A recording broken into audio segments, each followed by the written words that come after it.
Hello friends, welcome back to our YouTube channel.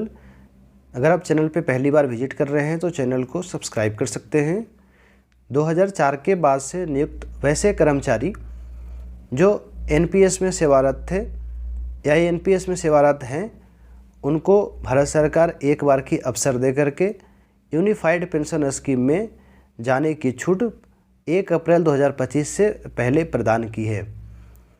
आपको बताते चले कि ओपीएस और एनपीएस के जगह पे सरकार 24 जनवरी 2025 को गजट नोटिफिकेशन ला करके यूनिफाइड पेंशन स्कीम का इंक्लूजन किया है। तो देखना होगा कि वैसे कर्मचारी जो एनपीएस में कम सेवा अवधि के साथ में रिटायर कर चुके हैं या फिर रिटायर करने वाले हैं, उनके लिए यूपीएस कितना फ़ायदेमंद होगा। भारत सरकार के साथ साथ बहुत सारे ऐसे राज्य सरकार भी है जो अपने कर्मचारियों के लिए एनपीएस के जगह पे यूपीएस देने का प्रावधान कर रही है। सभी संबंधित विभाग में संबंधित पत्र जारी होने शुरू हो गए हैं। तो देखना होगा कि किन कर्मचारियों को यूपीएस में फ़ायदा मिलेगा या कितने कर्मचारी यूपीएस में शिफ्ट करते हैं। भारत सरकार द्वारा कहा गया है कि यह जो प्रक्रिया होगी एक बार की होगी। अगर आप यूपीएस में शिफ्ट कर जाते हैं तो भविष्य में आप एनपीएस में नहीं लौटेंगे या फिर अन्य कोई पेंशन योजनाओं में आपकी वापसी नहीं होगी। ये जो पत्र है 18 मार्च 2025 की है। रेल मंत्रालय, railway board to all GM production unit. विषय है राष्ट्रीय पेंशन प्रणाली के अंतर्गत एक विकल्प के रूप में यूपीएस की शुरुआत। 1 अप्रैल 2025 से पहले कर्मचारियों की जो डिसीजन है वो बहुत अहम होगी। बहुत सारे ऐसे सरकारी कर्मचारी हैं जो एनपीएस में रिटायर कर चुके हैं, जिनकी एनपीएस की एन्युटी बहुत कम आ रही है, 2000-3000 के आसपास आ रही है।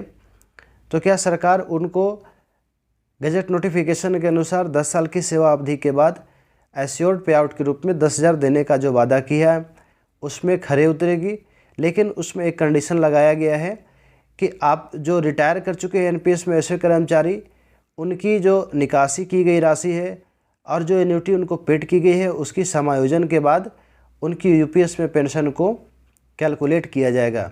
रेल मंत्रालय के साथ साथ बहुत सारे ऐसे केंद्रीय मंत्रालय हैं जिसमें पत्र जारी शुरू हो गए हैं। आप किस डिपार्टमेंट्स में हैं, आपके डिपार्टमेंट से संबंधित क्या डेवलपमेंट्स है, आप कमेंट करके बता सकते हैं। और अगर आप एनपीएस से यूपीएस में शिफ्ट करने को सोच रहे हैं तो आपकी जो वैलिड पॉइंट है वो क्या हो सकती है, और अगर आपकी सर्विस लेंथ 20 साल, 25 साल, 30 साल है तो क्या यूपीएस में शिफ्ट करना सकारात्मक सोच है। बहुत सारे ऐसे पहलू है, जैसे मान के चलते हैं कि अगर आपकी सर्विस लेंथ 15 साल है तो अगर आप एनपीएस में रहते हैं तो एन्युटी जो है 3000 से 4000 के बीच में आने की संभावना है। अगर आप यूपीएस में जाते हैं तो कम से कम एश्योर्ड पे आउट 10,000 देने का सरकार वादा करती है और उसके ऊपर में महंगाई राहत मिलेगी। तो क्या एनपीएस से यूपीएस में शिफ्ट करना वैसे कर्मचारियों के लिए फ़ायदेमंद होगा जो कम सेवा अवधि में रिटायर करने वाले हैं या फिर कम सेवा अवधि में रिटायर कर चुके हैं। इस गजट नोटिफिकेशन में एक चीज़ कही गई है कि वैसे कर्मचारी जिसकी डिसमिसल होगी या जिसकी रिमूवल होगी सर्विस से या जो रिजाइन करेंगे उस कंडीशन में यूपीएस में इनरोलमेंट नहीं होगी। अभी जब यूपीएस ड्राफ्ट पे चर्चा हुई थी, फीडबैक मांगे गए थे, उसके बाद भारत सरकार रेगुलेशन 2-4 दिनों के अंदर लेकर के आएगी। तो देखना इंटरेस्टिंग होगा कि यूपीएस रेगुलेशन में कौन से चीज़ों में बदलाव किया गया है या एज इट इज़ ड्राफ्ट के अनुसार रेगुलेशन पेश कर दी जाती है। संबंधित विभाग में पत्र जारी शुरू हो चुके हैं। तो एनपीएस की जो कॉर्पस है यूपीएस में शिफ्ट कर दी जाएगी और एनपीएस का जो प्रान नंबर है उसके जगह पे यूपीएस प्रान जनरेट होगा और पीपीओ के जैसा यूपीओ ऑर्डर जारी किया जाएगा, यूपीएस पेमेंट ऑर्डर जारी किया जाएगा।